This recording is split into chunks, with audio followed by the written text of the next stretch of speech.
I got broads in the London, took the V in the family, credit cards in the scams, ain't no licks in the van, legacies, family, ain't see them like a plan, going out like a Montana, the killers on the land, legacies, family, ain't see, pockets full, down, selling ball, ain't on the macho like Randy, the traffic go out to the granny, the nigga pull you panda. Brap les gens, c'est les deux mécanos. Donc moi je me présente, je m'appelle Enzo. Donc on est tout nouveau sur YouTube. Je fais cette chaîne avec mon pote Vincent, donc que vous verrez plus tard dans la vidéo. Donc tout de suite on va commencer par une première vidéo, ce sera un tuto méca. Le montage d'un allumage MVT premium. Donc le montage il est semblable au MVT DD, c'est juste qu'à la fin il n'y a pas de calage, mais vous comprendrez ça à la fin de la vidéo.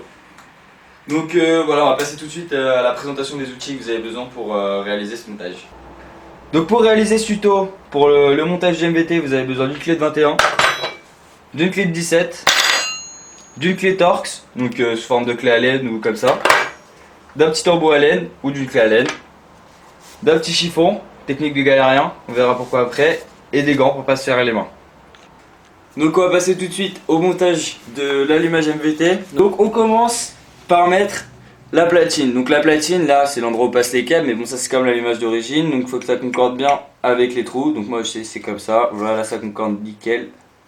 On prend les vis de la platine avec la clé Torx.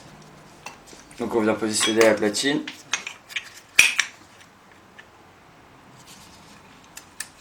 Petite vis.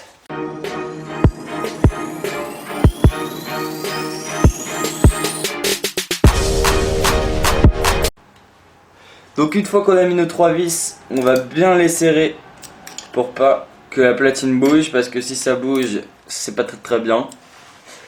Donc une fois que la platine est mise, on vient placer le stator sur la platine. Donc normalement là on fait passer le câble derrière la petite encoche là, où on rentre le petit caoutchouc.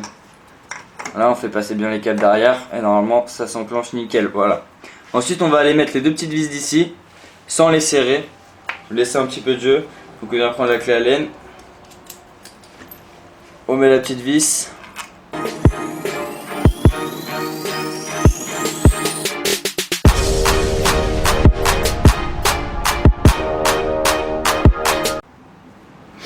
donc une fois que nos deux vis sont mises, j'en ai trop serré une, dévisse un petit peu pour que le stator il ait du jeu.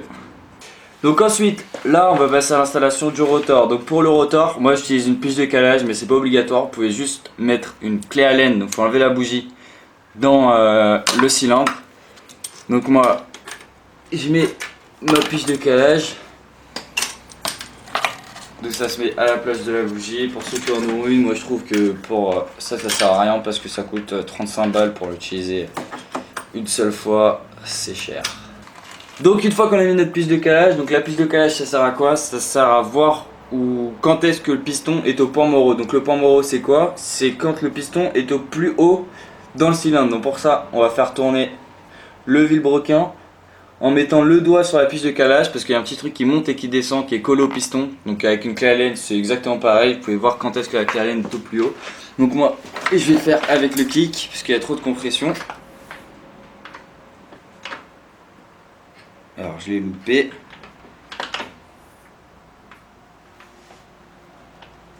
Donc c'est précis, il faut que ce soit vraiment le poil plus haut. Voilà, là je l'ai dépassé un petit peu, je remets un petit tour. Voilà.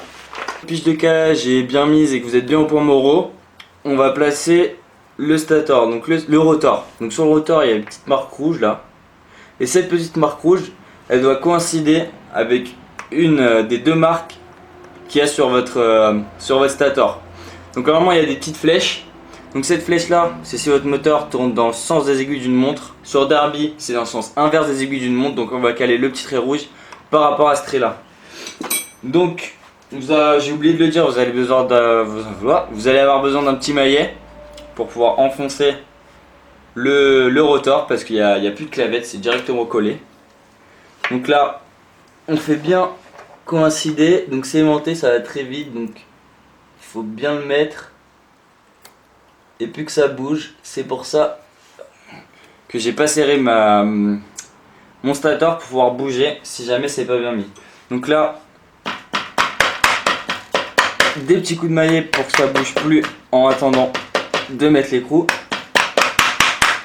Voilà, donc là, maintenant que ça bouge plus, on va mettre notre écrou et notre petite rondelle. Voilà. Et maintenant vous allez me dire comment on fait pour serrer. Voilà, donc maintenant que notre stator il est mis, que le boulon il est mis, vous allez me dire mais Enzo, mais comment on fait pour serrer? Parce que là on peut plus faire avec la technique de Vincent. Et ben on va enlever la pige de calage. Et c'est pour ça qu'on avait besoin du petit chiffon. J'ai des petites techniques de galérien. Donc si vous avez un bloc piston, c'est parfait. Si vous avez un compresseur, c'est parfait. Moi je vais vous montrer la technique, puisque moi quand je l'ai monté, j'avais pas de bloc piston et ça m'a fait bien chier. Donc on enlève la pige de calage. On vient prendre le chiffon. Donc on prend un petit coin du chiffon, donc on s'assure qu'il n'y ait pas de merde sur le chiffon. On tourne comme ça. Et on vient le rentrer à la place de la bougie.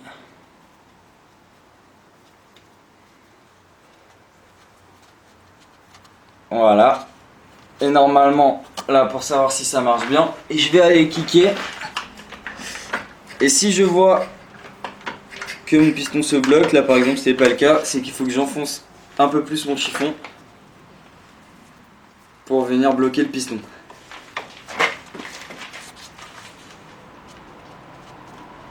Il faut vraiment enfoncer le chiffon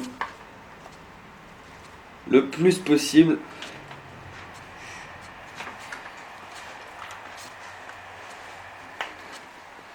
Voilà, là ça devrait être bon. Et normalement là, si je fais tourner mon kick, voilà, là, je sens que ça bloque. Donc on va aller chercher notre clé de 17 qui a disparu. La clé de 17 et on va aller serrer en faisant attention de ne pas faire bouger le rotor. Donc s'il bouge, qu'est-ce qui se passe? Vous enlevez votre écrou, vous prenez une vis de 10, n'importe laquelle, vous venez la coincer comme ça là. Si c'est pas trop serré, vous allez avoir de la chance et vous pourrez l'enlever. Sinon là, il va falloir prendre une arrache. Donc faut pas trop se rater. Donc là, on va venir serrer, on va venir bien serrer. Voilà, une fois que c'est bien serré, je peux enlever mon chiffon. Et là, soit vous remettez votre pige de calage. Bon, moi j'ai vu que ça n'avait pas bougé, donc je sais que là je suis bien. Sinon, vous remettez votre pige de calage si ça bouge un petit peu et ensuite vous faites bouger le stator. Donc là, je vois qu'il est bien mis. Donc je vais pouvoir venir serrer mes vis.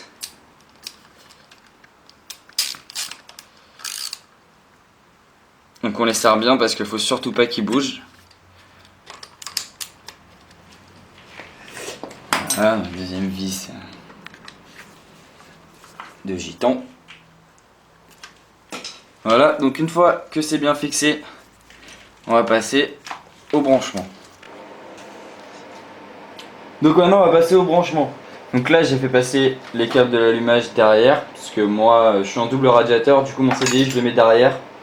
Donc c'est pas dérangeant, c'est la même chose pour l'avant. Donc normalement, ici vous avez une cose, donc ça c'est le fil qui emmène le courant dans tout votre circuit. Donc moi c'est du rafistolage, hein, donc là il y a le câble qui arrive de l'allumage. Ensuite vous avez vos diagrammes et votre bobine, donc moi je les ai assemblés comme ça parce que c'est en deux parties. Donc là j'ai mis un serre-fil pour assembler les deux. Donc le petit fil orange là qui est sur votre diagramme, vous allez le brancher à votre bobine ici. Voilà. Ensuite, là, vous avez une masse sur vos diagrammes. Donc, on prend une petite vis. Donc, ouais, je vais le fixer ici. Donc, on fait passer la vis là-dedans. Tac. On met bien la masse là. Et il y a une deuxième masse sur les câbles de l'allumage. On la met avec.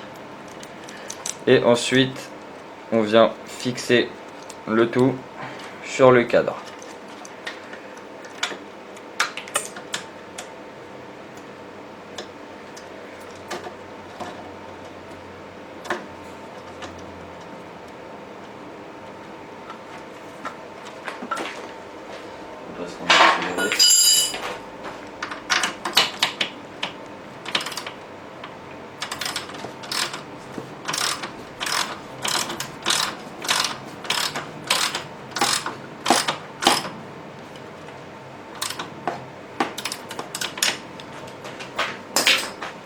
Voilà, donc une fois que notre bobine et nos diagrammes ils sont fixés avec les masses, on va s'attaquer au branchement.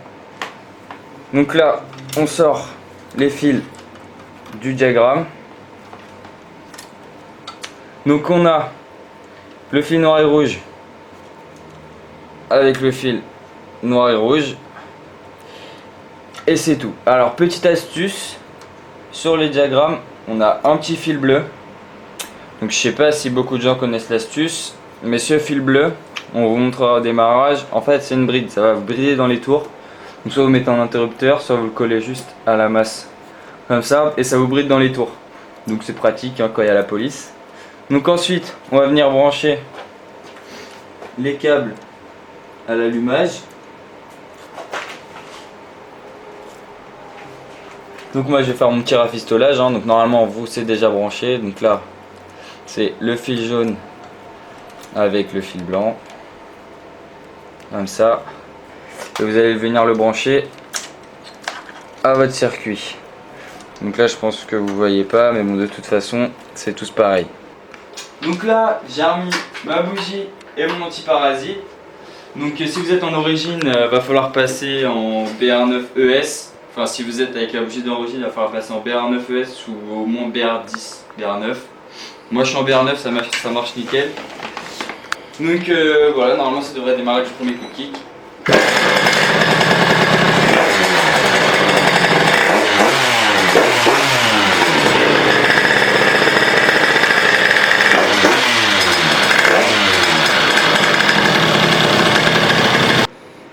Donc voilà, maintenant je vais vous montrer la petite astuce de la bride. Donc c'est ce petit fil bleu.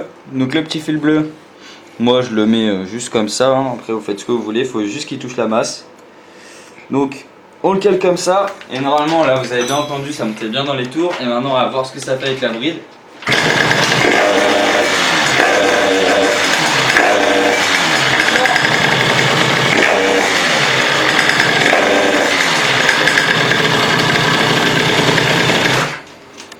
Voilà, donc là on entend bien que ça bride dans les tours. Et donc voilà, donc ça vous pouvez l'enclencher même quand vous êtes en train de rouler, hein, ça changera rien. Et donc voilà, c'est tout pour le montage MVT. Donc voilà les gens, c'est tout pour la partie montage de l'allumage MVT. Donc si t'as aimé, n'hésite pas à lâcher un petit like juste là, ou alors à t'abonner à la chaîne juste là sur la selle. Et donc voilà, c'est tout pour cette petite vidéo. Donc salut tout le monde.